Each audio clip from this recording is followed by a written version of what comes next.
1 to 100. It starts with a song. What up, friend, and welcome to another episode of TM2, Things My Mama Taught Me. First and foremost, I want to thank you for taking a moment to sit down. Lord knows you could be doing anything else with your time, but you're spending it with me, and I appreciate that. I can't tell you how thankful I am for the connections and the bonds that are beginning to form after last week's first episode. I received an email from a young man I've never even met before the other day, and a portion of it said, growing up into this day, I've always been a plus-size dude. I'm 25 now and have been in an up and down battle with my weight for as long as I can remember. I found a lot of comfort in your video. It really helped me to clear up a lot of emotions I had built inside. And I was so humbled by that, man. I was so blown away at the idea that these words could potentially help uplift somebody else's life. You know, the other day, one of my good friends whom I never even knew was dealing with her own internal circumstances, she came to me and she thanked me for the last video because she said hearing me say these things out loud helped to let her know that she wasn't alone. And that's the point of all this, isn't it? Our faults, our struggles, our shortcomings. The idea that if someone else previously walked through that fire that we're walking through right now, and if they were able to walk through it victoriously, then so can we.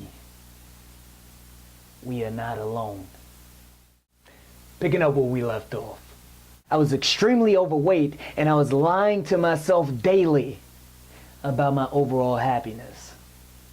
My weight began to climb, and as it did, my self-esteem plummeted.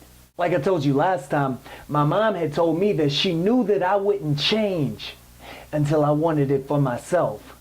It was now the summer after 8th grade and it was football season. Now for the few previous seasons I had been playing in one league, but earlier that year I had met my two new best friends, James Holmes and Mike Davenport. So of course I wanted to play with them. For about 3 months, Mike and I had been talking about how we were going to go undefeated, how we were going to win that city championship. We were pumped up, man. We were ready to go. Then I remember it like it was yesterday, man. My parents took me down to register to play. I got my shoulder pads and I got my helmet. We were filling out all of my documents, and then they took my height. I was 5'3". Then they took my weight. I weighed 202 pounds. Right before we turned in all of my paperwork, the commissioner came over and pulled my mom and dad aside. When they came back a couple of minutes later, my mom came up to me with tears in her eyes. Chad, the weight limit for your age is 170 pounds. I'm sorry, baby, but you can't play. I was crushed. I was devastated. The boy in me wanted to break down right there because, see, I loved football and I wasn't going to be able to play. And that's when I changed. Previously, my conflict was internal. I could lie to myself well enough and I could act like everything was okay, but now my weight was taking away something I loved.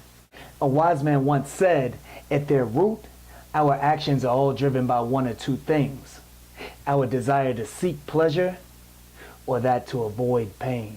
This opened the floodgates and I decided I didn't want to be self-conscious anymore.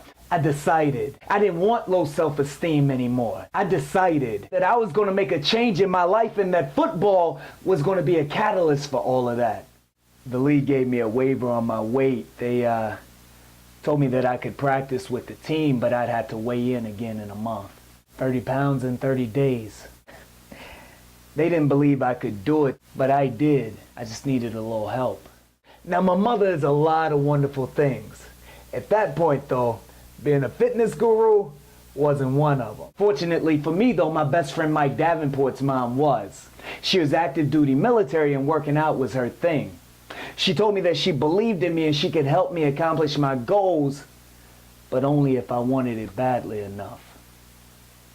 It sounded familiar. She told me that accomplishing my goal may not be easy, but that it would not be hard, so long as I kept in mind what I was fighting for.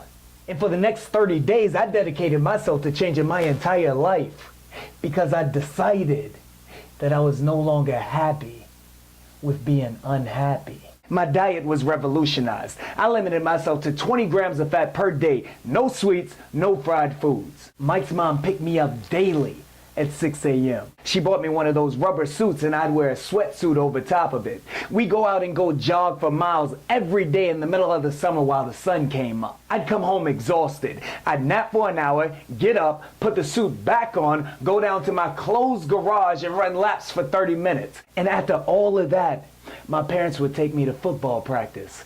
I wore plastic bags underneath my equipment and ran extra laps before and after practice just so that I could sweat more.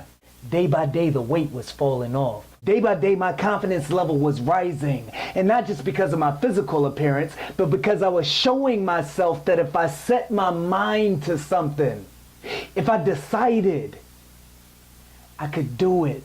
In 2 weeks, I had lost 15 pounds. In 3 weeks, it was 21, and by day 27, I had 4 pounds to go. In my mind, I knew that even if I didn't make the weight, Mike's mom had changed my life forever. I was weak, my body was exhausted, my mother was both very concerned for me and happy at the same time. She asked me if I thought I'd be able to push on. She asked if I thought that I'd be able to get through. I smiled at her and I said, Mom, you remember when you wanted this for me? I now want it that badly for myself. Like it, love it, I hate it. Be sure to leave a comment below. Check me out next Wednesday for another episode of TM2, Things My Mama Taught Me. I love you. I'll see you soon. Am I making you proud, Pop?